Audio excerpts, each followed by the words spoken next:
Sa isang bansang puno ng ingay ng politika at kontrobersya, sino ang nagsasabi ng totoo?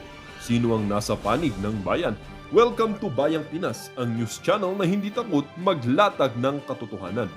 Dito, pinag-uusapan natin ang mga isyong may kinalaman sa kinabukasan mo, politika, pamahalaan at ang tunay na kalagayan ng ating bansa. Hindi kami bayad, hindi kami bulag. Sa Bayang Pinas, ang boses ng mamamayan ang tunay na headline. Kaya kung sawang-sawa ka na sa mga baluktot na impormasyon at scripted na kwento, dito ka na. Dito sa Bayang Pinas, tayo ang bantay at boses ng bayan.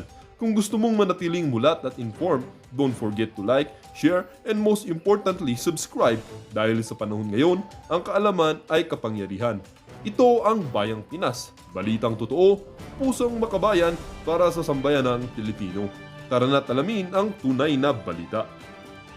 Sikapan na tuldukan na ang garapalan, lantaran at talamak na korupsyon at kurakutan sa ilalim ng Marcos Jr. Administration sa buwatan ng Martin Romualdez, Saldico at marami pang mga gahamang sa pera na kanilang ginagawang kasangkapan at ginagamit na kasangkapan upang patuloy na gahasain ang pera nating mga Pilipino.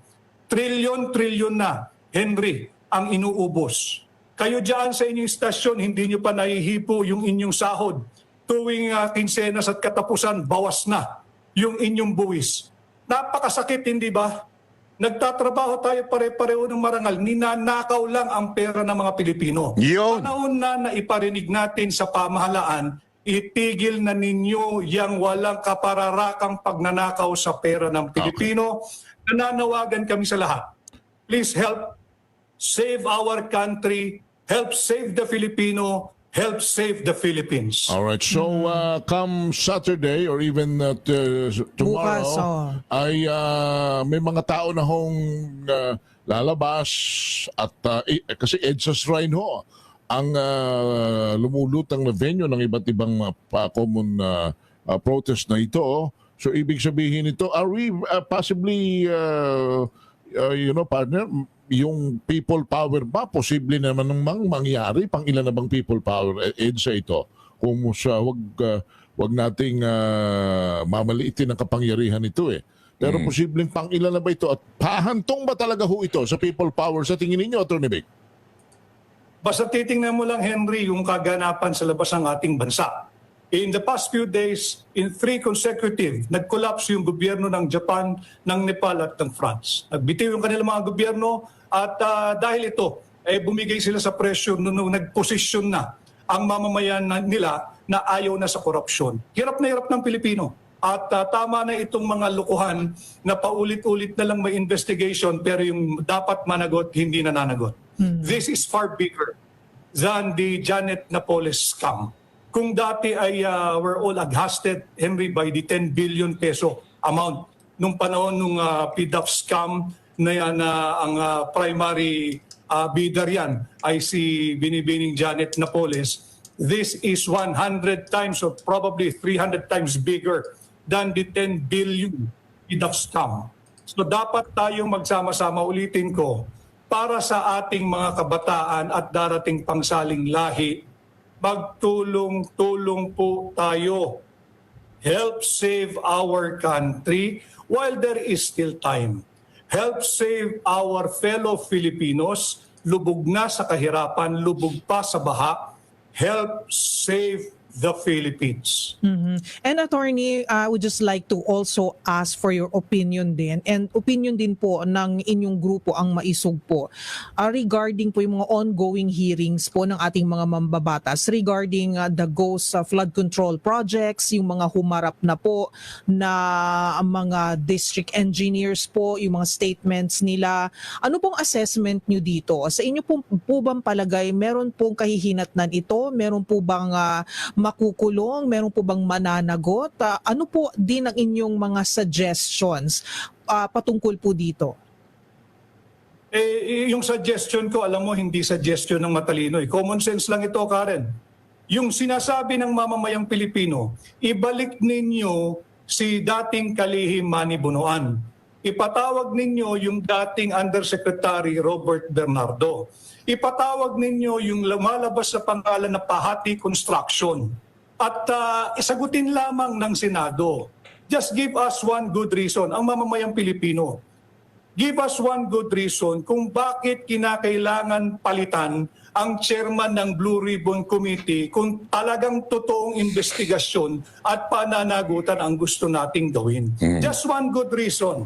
Sapagkat pangalawa, pangatlong hearing pa lamang, nasa tamang direksyon naman at mistulang natutumbok na yung ulo ng pugita, biglang ang pinutol na ulo, yung ulo ng chairman ng Blue Ribbon. Just give us one good reason. Kaya nga tayo ay nanghihikayat sa lahat ng... Yun na nga ho, ladies and gentlemen, napaka-importanting maunawaan natin ito. Ang pinugutan talaga, alam mo, sabi ni Marcoleta, napanood ko kanina lang, at sabi ni Marcoleta ay siya naman talaga ang target. It's nadamay lang si Chis Escudero. Yung mga akusasyon kay Chis, kay Estrada, yung akusasyon dito kay Villanueva, sa tingin ko, ito, ladies and gentlemen, hindi ko kinakampihan si Estrada at saka si Villanueva. Pero pareho yung cases nila, dismiss. Yung dati nilang cases. When you say dismiss, ibig sabihin nun, wala. Ibig sabihin, hindi yung sila guilty. But again, because they are, quote-unquote, nasira na in the eyes of the public, mas madali na silang gawa ng propaganda. So ano ibig sabihin nun? Silang parehong nakadikit kay Chis Escudero. But the main target is really Marcoleta. Kasi nga, kailangan matanggal ni Marcoleta sa Blue Ribbon para talaga hindi mabuking yung the name that cannot be mentioned. Ang problema, hinayaan ni Marcoleta yun na talagang ayan na, dire-diretso na. So, naghabol sila ngayon. Kaya pinalitan po si Chis Escudero. Kaya damay-damay na. But the real target is Marcoleta. Alam mo ngayon nga, ladies and gentlemen, sa social media, nagulat ako kasi dati, nagagalit yung iba sa akin pag sinasabi kong si Cayetano. Di ba? Totoo. Maraming nagagalit sa akin nun eh. O sasabihin nila, lalong-lalo na yung propaganda nung luka-luka. Naalala nyo? May propaganda yung luka-luka dati na tungkol kay Cayetano eh. O, di ba? Tapos ngayon, nananawagan ng mga iba't ibang page na palitan na si Soto at si Cayetano ang ipalit. As a matter of fact, papakita ko sa inyo ito kasi eto, ako hindi hindi ko pa nga sinasabi. Wala pa akong post tungkol dyan eh. Nagulat lang ako kasi nakita ko sa mga iba't ibang post at ibang vlogger, etong ganito, yan. Gusto nilang papalitan talaga si Cayetano, si Soto kay Cayetano, di ba? Bakit gusto nila si Cayetano? Kasi nga, si Cayetano, yes, he could be a Duterte secretary before, and he belongs to the minority, pero pag tumingin po siya, very objective. Tapos titingnan nyo ito, pinaboboto nung isang page. Tingnan ninyo papakita ko sa inyo yung naging botohan dito. Ito, ayan ang naging botohan. 93,000 na nagsasabing gusto na nila si Cayetano. Dati-rati ayaw nila eh. Ayoko naman sabihin yung I told you so. Ano ba yung yung may gusto lang kay Soto? Chichi. Hindi ho yung pangalawa. Ewan ko nga bakit meron pa yung pangalawa eh. Yung lang, 4,000 lang. Kay Cayetano, 93,000. Ganyan ang nangyayari. Pero hindi ko maintindihan. Bakit ang mga politiko natin ngayon nagbubulag-bulagan sa katotohanan? Ang mga politiko natin ngayon talagang wala na, parang hindi na nakikinig sa mamamayan. Iyan ang katotohanan. Ang sa kanila, yung interest maprotektahan. Yung kanilang Panginoon, yung pangalang hindi pwedeng manggitin, ay dapat nang maprotektahan. Hindi, alam nyo kung bakit? Sabi ko nga sa inyo eh. Yun na yung, di ba yung kinikwento ko sa inyo, yung general? Yun na yung general eh. Pag yun nadali, yung hari, delicates. Huling defense na yung general. Yung sino yung general? Yung pangalang hindi pwedeng banggitin. At sino tatamaan? Yung hari. Kasi again, eto bakit ba pinupunto natin na si Marcos pa rin ito? Ladies and gentlemen, hindi niya nakikita na ang may kasalanan, etong pinsan niya. Sabi ko nga dalawa lang eh. Tanga siya o kakuntsaba siya. Ano sa tingin niyo dun? Which is which? Tanga ba siya o kakuntsaba siya dito sa sindikato ng korupsyon sa Pilipinas? Sige, kayo nga sumagot. Number 1, tanga lang siya. Number 2, kakuntsaba siya. Number 3, all of the above. Di ba? Gago! Oh, pwede ba? Pwede ba? Lahat ng manunood dito, magkomento naman dyan. Sige na. Kahit nanonood kayo sa telebisyon, kasi marami daw dito na nanonood sa kanilang telebisyon. No, marami lumalapit sa akin nagsasabi, ang liit mo pala, Banat Bay. Kasi ang laki mo sa TV. Natural, ang laki ng TV ninyo eh. Siyempre malaki ako dyan. Liitan nyo yung TV nyo, liliit din ako. Biro lang. Sa mga nanonood sa TV dyan, hello! Oh, binabati ko yung yung may lumapit sa akin kapon, yung pangalan niya si ata yun. Habang kumakain ako, may lumapit sa akin. Yung isang doon supporter, sabi niya si Judy ba yun? Supporter mo ako, shout out mo naman ako. Shout out! Next time sisigawan talaga. Pag nakita kita, sisigawan kita sa tenga. Biro lang. Diba? Ito. Maganda itong panawagan ng isang alanganin. Hindi, kasi tama. Sabi ko naman sa inyo, pag tama palakpakan, pag mali banatan. Maganda yung panawagan nitong isang to eh. Kung matatandaan ninyo nung nakarang linggo, hiniling ni Congressman Chel Diokno na mag-full disclosure muna ang lahat po ng miyembro ng House Special Oversight Committee na kung tawagan ngayon ay Infracom. Ang sabi kasi ni Diokno, mahirap naman na imbestigahan ng Infracom ang mga anomalya sa mga flood control projects kung mga miyembro mismo nito ay merong conflict of interest. Ang dami kasing ulat na may mga congressman na may koneksyon, direct or indirect, sa mga kontratista. At ang iba pang araw sa kanila, mismong nasa negosyo ng pangongontrata sa mga proyekto. Sabi nga ni Senator Ping Lacson, may 67 na congressmen noong 2022 na kontratista rin sa kanilang sariling mga distrito. Sa kabuuan po, meron po tayong 317 congressmen. So bale, 21% po yan ng Kongreso. Ibig pong sabihin, higit isa sa bawat 5 congressmen mga kontratista raw ayon sa impormasyon ni Lacson. Ngayon, balik tayo dun sa mosyon ni Congressman Chel Diokno. Lahat ng miyembro ng Infracom dapat nang mag-disclose ng conflict of interest kung may kinalaman sila sa pangongontrata ng mga proyekto ng gobyerno. In-approve kasi ng Infracom ang mosyon at binigyan ng 5 araw silang lahat para mag-full disclosure. At iniintay pa natin ang kabuuang resulta niyan.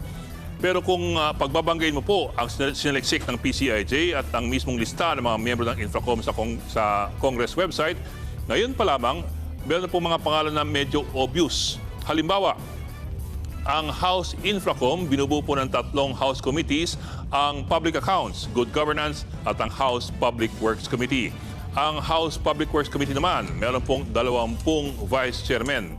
At ito po, 5 sa 20 Vice Chairman na yan, lumalabas na may koneksyon sa mga kontratista. Sino po sila?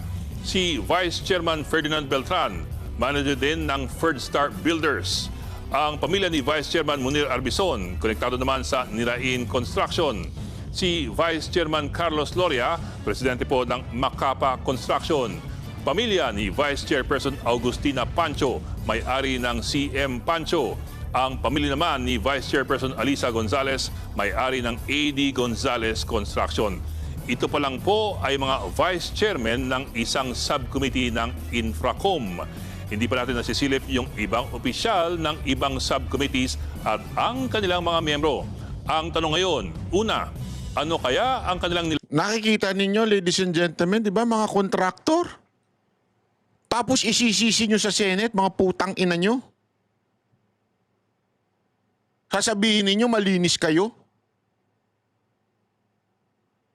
Di ba isang malaking katarantaduhan yan? nilagay sa kanilang disclosure sa Infracom? At pangalawa, kung sila ba ay mag-i-inhibit sa anumang investigasyon na gagawin ng kanilang komite. Mga kapatid, Ed Lingaw po. Yan yung sinasabi natin eh. Napaka-obvious eh. Ngayon, bayani pa sa kanila si Bryce. Napaka-obvious. Kasi si Bryce walang binanggit na congressman. Tangina sa dami ng kontraktor, ano to, gaguhan? Alam mo, pinakagago talaga kayong kamara eh. Dahil sa inyo talaga magagalit ang taong bayan. Magagalit talaga ang taong bayan dahil sa inyo eh. Tinatarantado ninyo eh. Harap-harapan eh. Ultimo ngang mga congressman ninyo naggagalit na sa kapwa ninyo congressman eh. Nagagalit na sa leadership nyo, tas ngayon gagaguhin nyo. Di ba? Sa Senado, sinubukan nyo pang kontrolin. Oh, sino ba nagsabi? Si Soto mismo nagsabi, ano? Di ba? Nag-intervene si Martin Romualdez para hindi dalhin sa Senado. Dalhin na lang sa Krame o kaya ito. Ngayon, nandito ngayon sa Pasay City Jail para mas malapit sa kasino. Sa bagay, pwedeng, di ba, uso naman dati, nababalita yung lumalabas. Ewan ko, hindi ko naman siya nasabi lumabas siya. Yan yung nakakainis eh. Yung, alam mo yon yung niloloko ka na ng jowa mo, ididikdik pa. Hindi, alam mo yung jowa mo, kunwari nagloloko yung jowa mo. Tapos sasabihin pa sa'yo, ikaw kasi. Kasalanan mo kasi ganito ka. Kaya nagkanap ako ng kapalit mo kasi ganito ka. Dinikdik pa sa'yo eh. Ikaw pa may kasalanan ngayon, siya na nga yung nangaliwa. Siya na nga yung may kabit. Tama mali. Di ba, yun ang nakakabuisit eh. Alam nyo, may matindi yung ano ha, ito. May papakita ako sa inyo, napakaganda na tong parte na sinabi ni Marcoleta dito eh. Ha? Oh. Ito lang, pakita lang natin. Oh, ito. Wait ha. Baka iba'y lumabas. Delicates. wait lang. Wait lang. Oh. Uy, bakit ayaw? Oh, ito naman ah. Oh. Bakit ayaw lumabas tong kay Mark?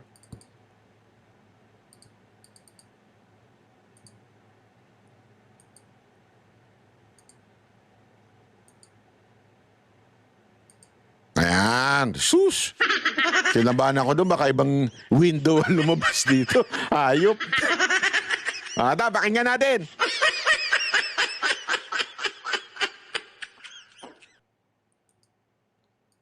Ay least guilty, hindi yung... Hindi ganon. Ito, palitin natin ha. Para hindi kayo makontempt. Tama ba yun? Doon po sa punto ng pagiging state witness, kasi sabi nila, dapat daw, ang isang state witness ay least guilty, hindi yung... Hindi ganon. Ganun ho ba? Ang mga requirements dyan, nasa Republic Act 6981. Okay. Basahin niyo yung Section 3 at saka yung Section 10, pagsama-samahin nyo. Ito yung mga requirements ngayon sa aking pagkakatanda. Una, Opo. yung offense, yung krimen na kung saan dapat siyang tumestigo is a grave offense. Grave talaga to, plunder ito. Opo. Wala kang ibang makukuhang tetestigo. Okay. Oh, ito lang. So, qualified din siya. Sila nga lumitaw eh. Kaya sabi ko, makipagunahan kayo kasi kung sufficient na to, hindi ko na kailangan yung iba. Kasi hindi na kayo magkukwalify. Tama po, sapat na nga po na. Hindi na kayo magkukwalify dito sa isang requirement. Kung nakipagunahan ngayon yun. At yung kanyang testimony can be corroborated in material facts. Ibig sabihin, makukunan niya. Oo. Yung mga tumitestigo are not the most guilty. Yan. Yun ang requirement. Pagkatapos, meron pa sinasabi ron, nanganganib ang buhay, ang kanilang Magkaiba kasi yun eh. Ang sinasabi ng isang opisyal na loko-loko, sabi niya, dapat daw least guilty. Pag sinabi mong least guilty, yung hindi pinaka-guilty. Hindi yun ang nasa batas. Ang nasa batas, kailangan hindi ikaw ang pinaka-guilty. So halimbawa, ang sabi nung USEC, least guilty nandito. Hindi ko alam kung sino nagsabi. Basta from DOJ ata yun eh. Sabi dito, least guilty. Ibig sabihin, kung ang guilty number 10, least guilty number 1. Di ba? Least, pinaka-hindi. Ang nasa batas, hindi ito. Ang nasa batas, basta wag kang number 10. Pwede kang 9, pwede kang 8, pwede kang 7. Yun ang sinasabi ni Marcoleta. ligtasan at ang kanilang seguridad.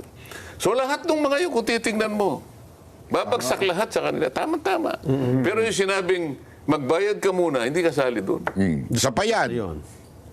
Na ang kondisyon ay isauli mo muna yung mga ninakaw mo. Walang ganon. Kaya sabi ko nga, teka muna, bakit ang ating DOJ Secretary bumaligtad ng ganon? Sa napakarami niyang assistant doon, kung halimbawa nakalimutan niya yung batas na yun, dapat ang tanong muna siya. Kinausap ko yung USEC. Nag-apologize sa akin. Sorry po, Sen, sabi niya. Mali po ka niya yung sinabi niya. Nako. Ngayon, sinasabi ko ngayon. Balikan ninyo yung Section 3 at saka Section 10 ng Republic Act 6981. Tingnan po ninyo doon kung may sinasabing kailangang magsoli. So kung wala kinakailangan magsoli, bakit yung Bryce Hernandez, wala kayong sinasabi Isauli na din yung- magsosoli? Yan. Kasi si Bryce Hernandez, sunod-sunuran. Sa nais ng mga congressman na magbanggit ng senador. Grabe, no? Meron tayong taga-DOJ na opisyal na ganyan ang pag-uunawa sa batas. Patay tayo dyan. Sarswela na talaga itong gobyerno natin. Buti talaga meron tayong mga Marcoleta sa gobyerno, no? O nga pala, no? Oo. Isa rin sa may pinakamalaking... Ang nangyayari ngayon sa nakikita ko, yung aming Pangulo ng Senado, mas gusto niyang proteksyonan ng mga congressmen kesa sa mga senador. Naku po, patay tayo dyan. Oh, kaya nung binanggit ni Bryce Hernandez ang Senator Jinggoy at Senator Joel, ayun. Pinutektahan si Hernandez. Si Hernandez ang nakaproteksyon ngayon. O sinabi ko, teka muna, bakit ka ako nasa krame? O di nagtalo-talo kami.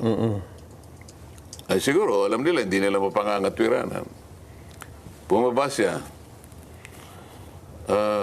Kaya ko lang naman ginawa yun. Sabi niya mamaya kapag ka tayo ang nanghiram, hindi rin tayo pahiramin. Ano ba ito? Hiraman ba ito? Oo, yun nga ang punto. Yun ang lumabas doon sa iyong pagpupulong, Sen. Pero sinabi ko sa kanya, ano ngayon kung hindi tayo pahiramin? Marami naman tayong sarili. Oo. Iyon pa na yung katwiran niya. Kaya niya daw ginawa yun sapagkat baka sakaling hihiram tayo. Manghiram din ang Senado. Oo. Kung ako lang hindi ako nanghihiram. Oo. At saka bakit hindi mo ako kinonsulta? Bakit kita ko konsultahin? Ako ang Senate President. Oo. Yun po ang kanyang katwiran Ako pa yung chairman That time, opo. Nung i-commit mo siya sa Quezon City, sa Krame, hindi napalitan ka na nun Hindi ka ako. Tingnan mo ka ako itong account ng news. Oo. 2:15. Oo. Nung maalis ako ng chairman, 5:24. Oo, hapon Yun na. pa yung O, palagi mo ka niya. Ako ang chairman O, hindi mo binasa yung Section 6 ng ating tuntunin. Basahin mo. Ano nakalagay doon, Sen? Ba, the committee alone. Sabi niya. Ako lang. Bilang kayo chairman ng komite. Oo, sige, kausapin mo. Tapos sabi naman ni Senator Lacson, buti naman yan, medyo, sabi niya, okay na ba sa'yo kung ilagay na lang natin sa Pasay City? Eh tayo naman, hindi naman tayo Ayaw natin nakikipagtalo palagi. Pares lang din naman. Ang gusto ko lang, maalis siya sa Krame. Sapagkat Quezon City yun. Oho. Ang Senate ay Pasay City. Oho. O, sige, ako kayo na sa para lang makita nila tayo ay reasonable tao. Yun. Anong mangyayari dito? Yan pala ang dahilan nun. Alam mo, grabe, no? Kasi, tangina, naglagay kayo ng Senate President. Hindi sila. Naglagay kayo ng Senate President na hindi abogado, eh. Achichi! Achichi! Hindi, alam mo, dapat, ewan ko ba, tangina, bayan to. Nakakabuisit na, eh. Sige na, tanggap ko na. Okay lang ang senador na hindi abogado, okay lang. Sige, tanggap na natin yan. Pwede yan kasi may mga magagaling naman, eh, na senador na hindi abogado. Pero ba parang awa nyo naman yung Senate President, dapat man lang abogado, at saka yung Speaker of the House. Di ba? Kasi pinuno ka ng gumagawa ng batas ng hindi abogado. Ikaw ang pinuno. Kita mo, ang ganda ng paliwanag ni Marcoleta na nakalagay daw sa kanilang rules. Na ang nagdi-decide yung chairman ng committee na yun na nagpa-contempt. So dapat tinanong siya. At that time, siya pa yun. Alas 2 nga. Nangyari yung desisyon. Di ba ho? Actually, kung tatanungin mo nga, sa tingin ko, mas maaga pa. Nangyari na yun nung gabi na natapos yung pagdinig ng kamera. So anong ibig ko lang sabihin? Yan ang problema eh. Pagka nawala tuloy yung respeto ko dito kay Soto. Pasensya na, Soto, ha. Dati gusto ko yung mga paninindigan mo. Ngayon, dahil sa kumpare na sira. Sabi nga nila, diba? Paano mo malalaman ang ginto ay tunay pag dumaan sa apoy? Meron nga silang kasabihan, ang pera, diba? It doesn't make you bad. Ano yun, Banat? It doesn't make you bad. Money will just show who you really are. Ano ibig sabihin? Kunwari, wala kang pera ngayon. Nagkapera ka. Hindi ibig sabihin masama yun na magkapera ka. Hindi. Ipapakita lang nun kung anong talaga yung karakter mo. Power, money, it will only show kung anong klase kang tao. Pag dumating ang pagsubok, hindi niyan, alam mo yon, somewhere out there na kaya kong magbago ngayon, kaya kong maging tapat ngayon. Hindi. Ipapakita lang niya yung tunay na karakter mo. Kung sino ka talaga. Ngayong mga pagsubok na nangyayari, nakikita tuloy natin ang tunay na kulay nitong mga senador na to. Itong si Soto, bagsak. Kakahiya. Kaya alam mo, ladies and gentlemen, dapat talaga mapalitan na ho ito. Hindi, again, si Cayetano, objective eh. Hindi ako unang nanawagan dyan, ha? Sa social media, lumalabas na yan, tumetrending ho yan. Bakit to? Again, kung pwede lang sana si Marcoleta lang din, kaya lang kasi siyempre baguhan siya eh. First timer. So, at saka mas maganda doon siya sa Blue Ribbon. Kasi hindi naman pwede ang Senate President. Hindi ko alam kung nasa rules nila yun, ha? Pero awkward naman kung ang Senate President pa mismo ang nasa Blue Ribbon. So I think Blue Ribbon is good for Marcoleta. Pero sana, pagdating sa Senate President, sana si Cayetano. Sana yung objective. Kasi kung ang dahilan nila, si Chis Escudero ay sinasangkot nila somewhere. Kasi yun ang dahilan nila kuno eh. Yan ang pautot nila eh. Diba? Pautot lang nila yan. Pero the real target is Marcoleta. Bakit nyo kailangan tanggalin si Marcoleta? Sige. Bakit nyo kailangan maglagay ng isang Senate President na tuta ni Marcos o bata ni Marcos? Dapat maglagay kayo ng Senate President na independent. If you want to have an independent Senate, you should put an independent senator. Sino yun? Cayetano. Remember, maraming nagalit sa inyo noon. Bakit siya tumatakbong independent? Bakit di siya sumama sa kampo ng mga Duterte. Now we know. Now we understand why. 'Di ba? It will bring him to a higher position. Kaya sana ipanawagan natin ito.